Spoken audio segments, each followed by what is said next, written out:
পরে গরুর মাংস কিনে আনছে, তো বাসায় দেখি বাসমতি চালের একটা প্যাকেট ছিল, তো ভাবলাম আজকে কাচ্চি রান্না করে ফেলি। বিশেষ করে আমার ঘরে কিন্তু মোটামুটি সব আইটেমের মশলা থাকে, যেমন কাচ্চির মশলা, বিরিয়ানির মশলা, গরুর মাংস, মুরগির মাংস, সব ধরনের মশলাই থাকে। তো যাই হোক, তো কাচ্চির মশলাটা বের করছি, আমি আবার একটু প্যাকেট করে এনে রেখে দেই। তো হুটহাট কখন প্রয়োজন হয়, তো আমি টক দই দিয়ে দিলাম, এদিকে এখন কাচ্চির মশলাটা দিয়ে দিব। গরুর মাংস আমি সবটুকু নেই, যতটুকু প্রয়োজন ততটুকু নিয়েছি। তো এখানে এখন আমি সব মশলাপাতি দিয়ে কিন্তু মেরিনেট করে রাখবো। কিন্তু আবার বাদাম টাদাম বাটা, মশলা টশলা যা যা লাগে সব কিছু ব্লেন্ডারে মিক্স করে রেখে দেই ডিপে। তো যখন লাগে তখন নামিয়ে নেই। এখন টক দই, কাচির মশলা, হলুদের গুঁড়া, জিরার গুঁড়ো, মরিচের গুঁড়ো, তারপর আদা রসুন বাটা, তারপর হচ্ছে বাদাম বাটা। এখানে অনেক আইটেমের বাদাম আছে, তো সব কিছু আমি এখানে মাংসের মধ্যে দিয়ে দিতেছি। এরপর লবণ, দারচিনি, এলাচ, গোলমরিচের গুঁড়ো, আর সে সাথে আমি একটু চিকেন পাউডার দিয়ে দিব। সব কিছু একসাথে ভালো করে মাখিয়ে আমি আধা ঘন্টা রেখে দেব। তো এটা কিন্তু আমার ফার্স্ট টাইম কাচ্চি রান্না করা, আমি আর কখনো রান্না করি নাই। তো ভাবছিলাম যে বিরিয়ানি রান্না করি, পোলার চালও ছিল ঘরে, তো আমার হাজব্যান্ড বলতেছে যে তাহলে বিরিয়ানি রান্না করো।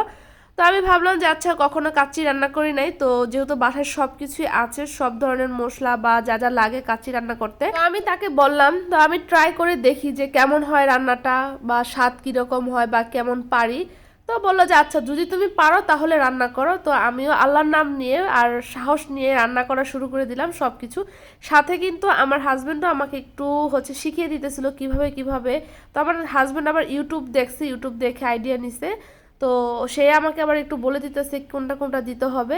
এরপরে আমি একটু ঘি দিয়ে দিতেছি, একেবারে সামান্য পরিমাণে দিতেছি ঘি আবার পরবর্তীতে আমি রাইসের মধ্যে দেব। তো এখন অল্প একটু দিয়ে দিতেছি। আমি কিন্তু চেষ্টা করছি কাচ্চি বিরিয়ানিতে যা যা মশলা লাগে সব কিছু অল্প অল্প করে দিতে, পরিমাণ মতো, মাপ মতো আমি আইডিয়া অনুযায়ী দিতেছি। অনেক বেশিও দিতেছি না বা অনেক কমও দিতেছি না। তারপরে এখানে আমি অল্প পরিমাণ সয়া সসটা দিয়ে দিব, জাস্ট একেবারে অল্প পরিমাণ।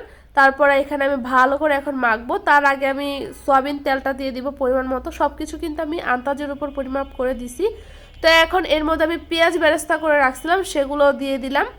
তো এখন ভালো করে এগুলো মশলার সাথে আর মাংসটার সাথে ভালো করে মিক্স করব, আর সময় নিয়ে মিক্স করব। ভালো করে মাখানোর পরে এখন আমি মাংসটাকে আধা ঘন্টার জন্য রেখে দেব। তো আমার কাছে যেই র্যাপিং পেপারটা ছিল, সেই র্যাপিং পেপার দিয়ে আমি এখন র্যাপিং করে রাখবো। আসলে ঢাকনা দিয়ে ঢেকেও রাখতে পারতাম, কিন্তু আমার কাছে যেহেতু হাতের কাছে পেপারটা ছিল, তো পেপার দিয়ে আমি কিন্তু র্যাপিং করে রাখতেছি। আর এভাবে ঢাকনার চেয়ে বেশি ভালো হয় র্যাপিং পেপার দিয়ে র্যাপিং করে রাখলে। এখন এই মাংসটা আমি আধা ঘন্টার জন্য র্যাপিং করে সাইডে রেখে দেব। তো যে আধা ঘন্টা রেখে দেবো, সে আধা ঘন্টা আমি অন্যান্য কাজগুলো করে নেব।